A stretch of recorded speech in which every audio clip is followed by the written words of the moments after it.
Ladies and gents, welcome to UX, and this is US Special Forces insane rescue of the F-15E WSO in Iran. Special Forces went there and found the guy, because of course they did. Yeah, see, I was saying like I'm not worried, right? You just check my video, I'm like, I'm probably not worried. Iran capturing the guy, and yeah, America's probably gonna get them. Yeah, they did. I mean, it just makes sense. So the Special Forces got involved. Uh, CSAR. Oh, okay. So the search and rescue one, obviously. So they basically went there and found them. So this is insane in so many levels, right? Because one of the reason is IRGC literally put a bounty on him. Whatever the number was, few 50-60,000 US dollar or something. So even then, nobody probably snitched on him. And the search and rescue just went there and get the guy with the insane amount of satellite coverage and all the reconnaissance, everything US has. So every time people say like, yeah, probably Iranian people doesn't want IRGC in power, this is kind of an evidence for it, because really nobody saw him, nobody could find him, and nobody wanted the bounty. I mean, that's what I'm saying. Maybe this time, like, he went under the radar, and that is also reality because he's probably trained how to stay under the radar. So who knows? But then again, USA went there and got the guy. So there you go. I guess massive, massive response got averted, because if they did got the guy and did something, yeah, USA would have blown way too many things in Iran. So let's wait this one. Operation Epic Fury, U.S. Special Forces rescued the second crew member of the F-15E fighter jet that was shot down over Iran. Saturday's operation was conducted by a specialized commando unit with a high volume of air cover. The U.S. forces unleashed a hail of heavy fire, and that all of the forces are now out of Iran. This wasn't just some easy pickup, though. This happened right in the heart of the incredibly rugged Zagros Mountains in southwestern Iran.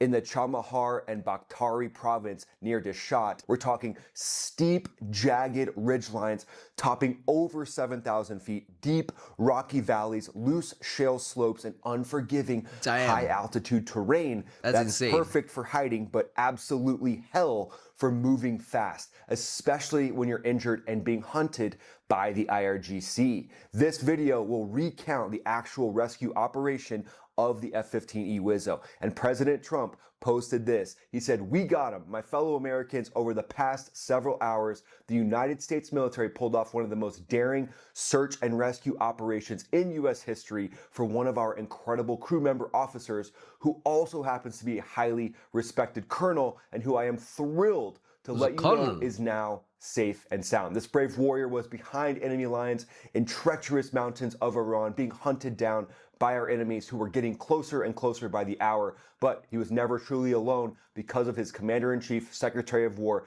Chairman of the Joint Chiefs of Staff, and fellow warfighters were monitoring his location 24 hours a day and diligently planning for his rescue.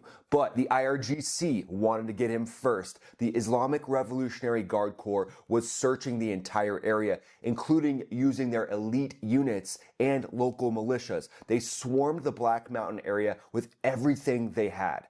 Villagers were even offered big cash rewards by Tehran to join the hunt and turn in the American for a major propaganda win for Iran.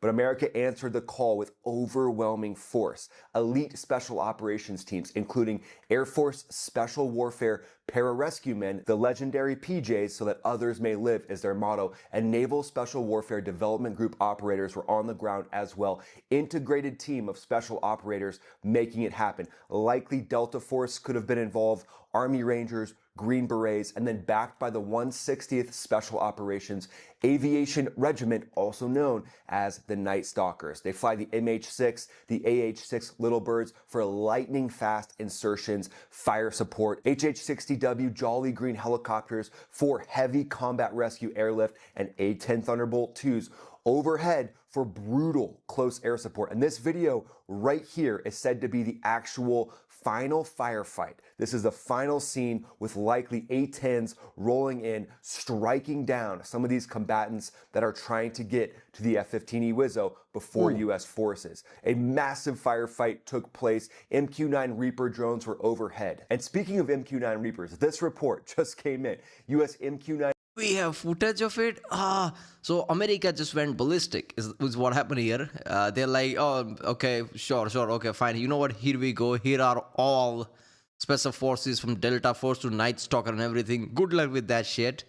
And yeah, then like people like, yeah, of course he was found because everybody just basically went there. And people and probably Iranian people like 60,000. I don't think that's enough, man. I'm not going near him. Reaper drones protected the rescued F-15E crew member by striking Iranian military-aged males believed to be a threat who got within 3 kilometers of the airman.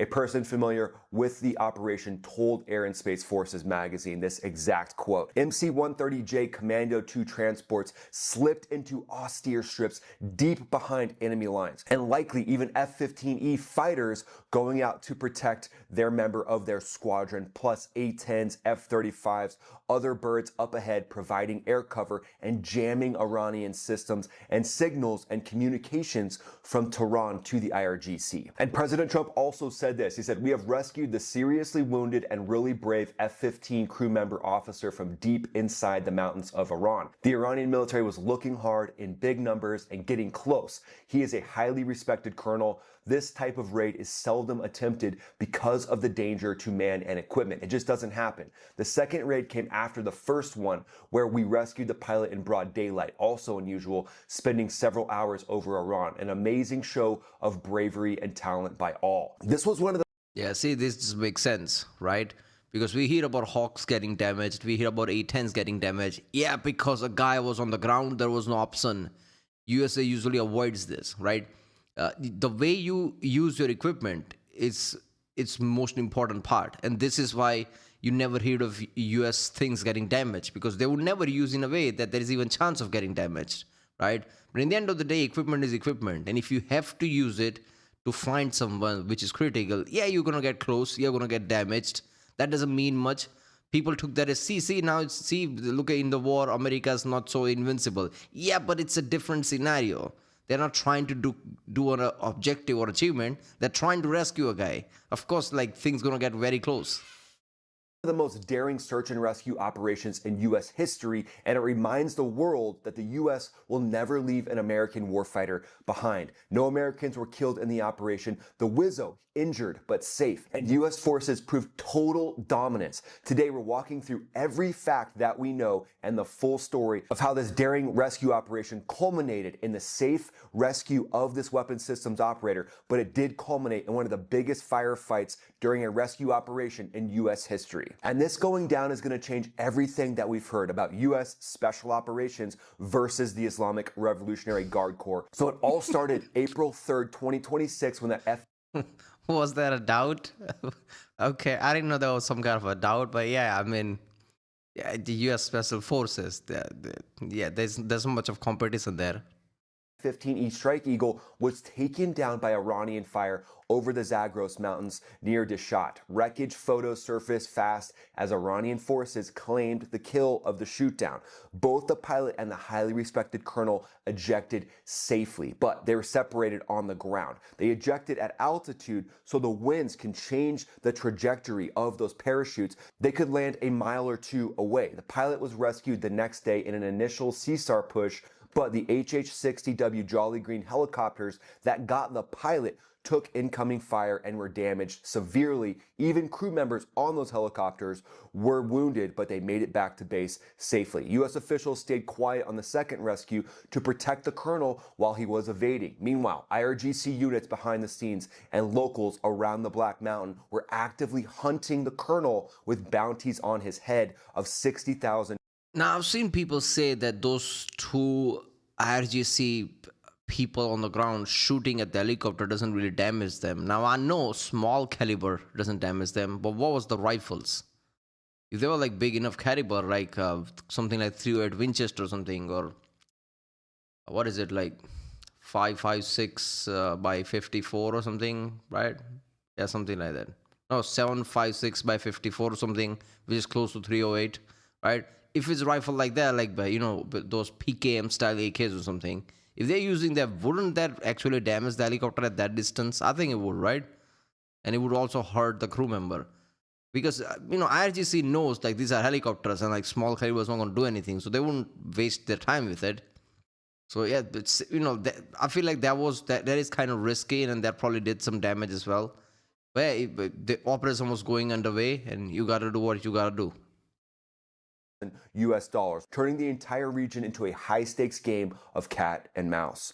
US intelligence, including CIA assets, kept constant eyes on the Colonel Weapons Systems officer the whole time. But the Colonel's solo survival story in those brutal mountains is even more incredible than what you can imagine. Let's step into the Colonel's A boots. movie This in the part is making. pure inspiration, and it shows why SEER, Survival Evasion Resistance Escape Training, is worth every second and every penny that the US military spends on it. After ejecting, the Colonel hits the rocky ground hard, sustains injuries, but instantly switches into full evasion mode. He moves away from the burning wreckage as quickly as possible, using the steep terrain to break line of sight with IRGC search parties. He climbs through those jagged 7,000-foot ridge lines under the cover of darkness, choosing rocky crevices and shale slopes that make tracking difficult for ground teams or dogs. He avoids open areas and villages as best he can, staying high where patrols are less likely to move fast and capture him. From his perspective, it probably went something like this. The cold mountain air cut deep, ankle or leg throbbing from the landing, but SEER kicks in immediately. Ditch the chute and anything that could reflect light or make noise, then start moving uphill away from the crash site. Slow, deliberate, using every shadow and ridge line to stay hidden. Find a good crevice, settle in, and activate the Combat Survivor Evader Locator Beacon. No long voice calls that enemies could triangulate, just short encrypted data bursts via satellite that frequency hop and look just like noise to the enemy. Send preloaded messages, injured but mobile, enemy active nearby, request extraction window ASAP. That combat survival radio, that's the silent lifeline. Boeing built and ejection proof, it keeps CENTCOM updated in real time without compromising the Colonel's position. So here's This is just like basically like this is why I say all the time like alien tech. Like how is IRGC supposed to even know this or can it counter this any way? They just see it and it looks like a noise. And it's some high tech system. The Americans, oh, there you go, there he is. Okay, let's devise a plan to get them. Where's the Night Stalkers? Bring them out. what the Colonel likely did: rationed his water, ate some of the emergency food. Got to keep the energy levels high so you can stay mobile and keep moving fast to stay away from those IRGC patrols. But you also need to stay motionless for hours when you hear those IRGC vehicles or voices echoing up from the valleys below. Then relocate only when it's safe. Climb higher or shift to new cover to throw off the search. Bounty hunters, militias, IRGC special ops are out there trying to get you. Drones, possibly scanning ridges. But trust your training, the SEER, the deception operations that are going on behind the scenes to feed the enemy information that you've already been extracted. Nearly 48 hours of pure discipline. Minimal movement by day, careful navigation by night, conserving energy while your body fights the pain and the cold. But this colonel knew he was never truly alone. The president, chairman of the Joint Chiefs of Staff, secretary of war, and other war fighters from his unit and from Special Operations Forces are out there, ready to scoop him up when the time is right. As soon as the Wizzo confirmed that he was alive through the different techniques and tactics that you use for SEER, CENTCOM went into full go mode. Presidential Task Force spins up a massive Joint Special Operations unit to go in and get the colonel. The prep was lightning fast but razor sharp. Intelligence briefs on IRGC movements, rehearsals on similar mountainous terrain at forward bases, and contingency plans for everything from sand traps to heavy contact to IED. See, this is when you realize how powerful America is, and this is not me glazing it, by the way. Sometimes people comment that, but when America does some kind of operation in Iran, you don't know if they're going full force, because why would they? Like, this is logistics. You need to figure out what kind of money you should spend to do certain thing. This is like how an like civil contractor works. Okay, this is a factory we need to build. okay, what is the most minimum amount of resources we can spend here to build this without wasting money? That is how they did the Iran war. They didn't go full on, otherwise nothing in Iran would have been left by now, right? But when a man goes down, this time like on hands on deck, who's the best guy? What is the best thing? All money, what all money you need? Go full frontal. Around this time, you see the flex of America, like how powerful we are. What are all special agencies mean? What like all our like different paratroopers who are basically done training for this and did these things for years and years. Night Stalkers, even Delta Force, if needed, all of them are standby and just like find our best intelligence network we have to find things, the level of things that our enemy thinks is just a noise. It's a white noise from space. No, it's an encrypted message, and we can pinpoint. IEDs, improvised explosive devices. On the ground, you had Air Force Special Warfare Pararescuemen, the PJs that live by the motto so that others may live. Teamed up with Navy SEALs, elite commandos from Delta Force, and also Green Berets. In the air, the 160th SOAR Night Stalkers brought the MH6s, those little birds. Also, you have HC-130J. Seeing those little birds at night, that's scary, man. I'm not gonna lie. It's like, oh, I think let's see the wanted stars in the head. Oh, it's went to 5 now. There you go. It's no longer at 2 or 3. It's at 5 now. Night Stalkers are here. Combat there's some terrifying thing to it, right? Like this small Night Stalker with like special forces sitting inside, coming close to you. Oh no.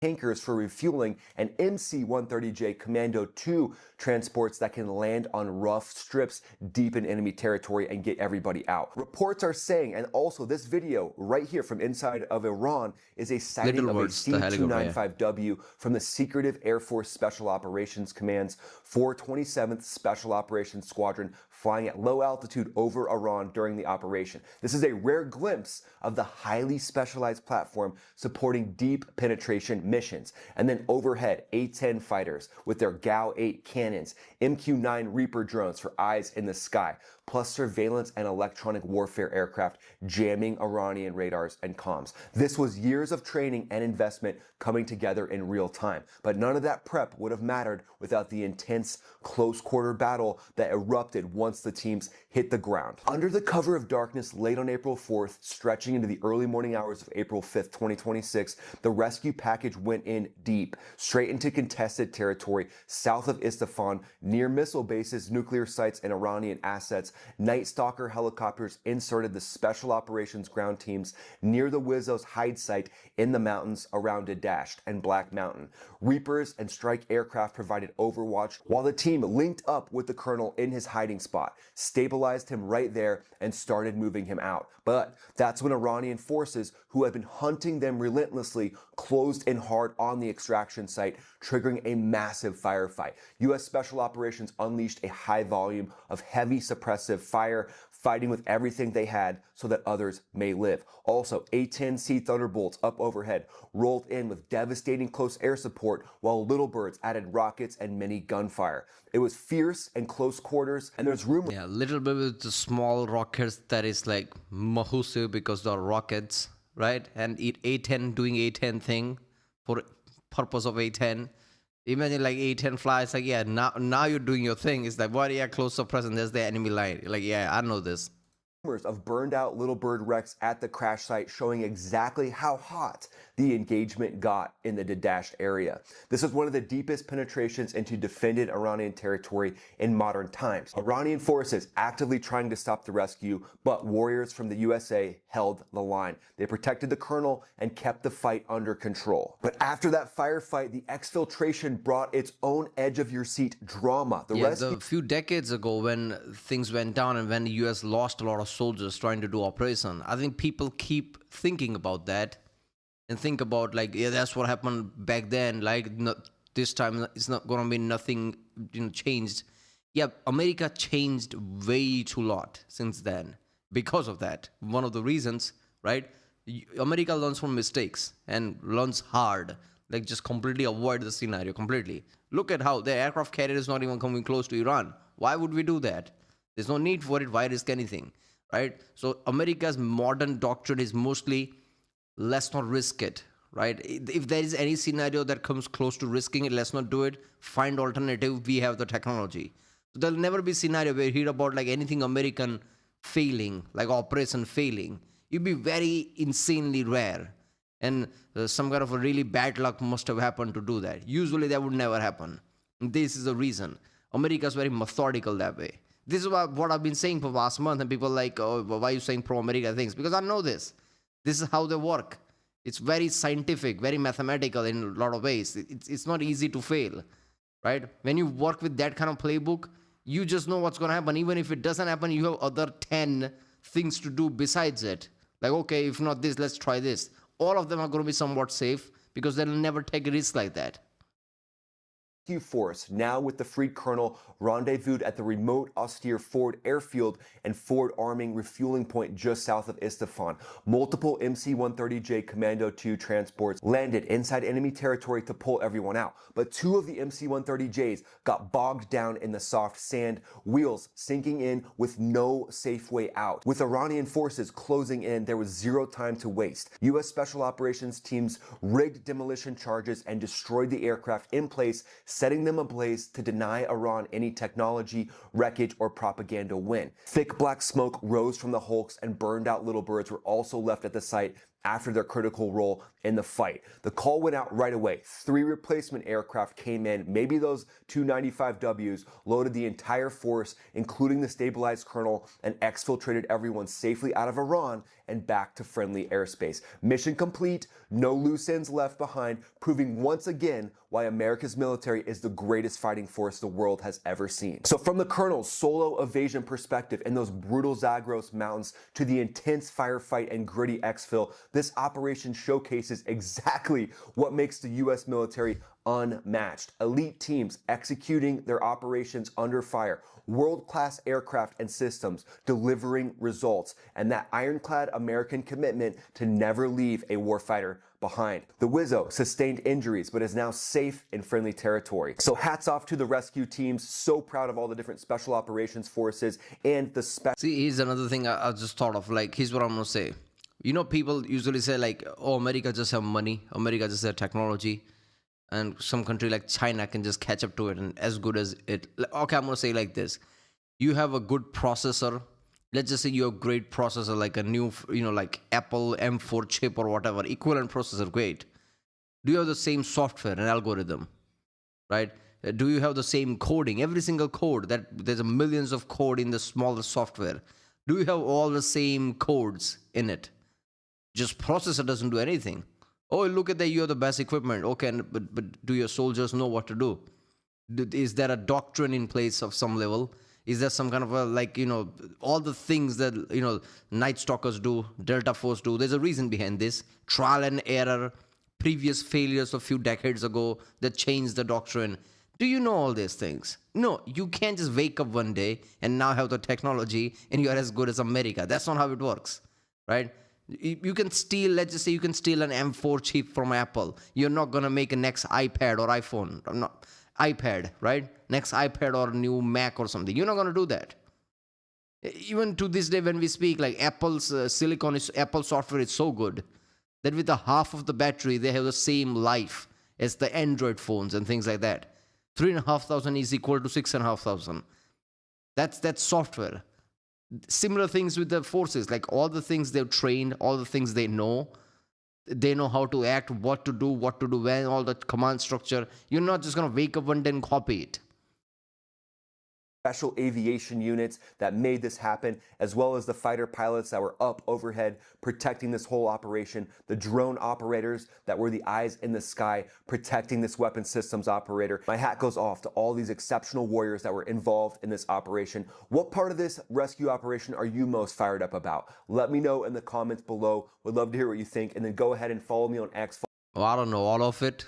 This is basically movie in the making. If Hollywood survives few years from now, and if they want to make anything war related, maybe that might not be the topic they want to cover. But if they do, like, this is basically movie in the making, who knows? There you go, people. US Special Forces insane rescue of the F-15E WSO in Iran by channel Max After Warner. If you like my channel, subscribe, and I'll see you next time.